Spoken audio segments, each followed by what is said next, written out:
In this video, we'll be replacing a garage door remote. We're replacing it because the old one has water damage. We're checking the water damage on the old remote.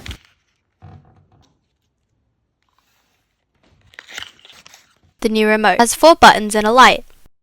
The dimensions are 5.8 centimeters by 3.8 centimeters by 1.5 centimeters. It's a comparison of the old remote and the new remote. If you're interested in buying it, the link is in the description. Our garage door motor is a Gliderol GTS tilt and sectional operated by Gliderol. First, remove the plastic cover. Then click on the Learn button. The light should turn red.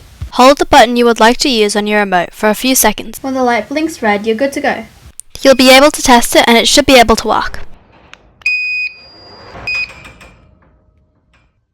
Reattach the plastic cover.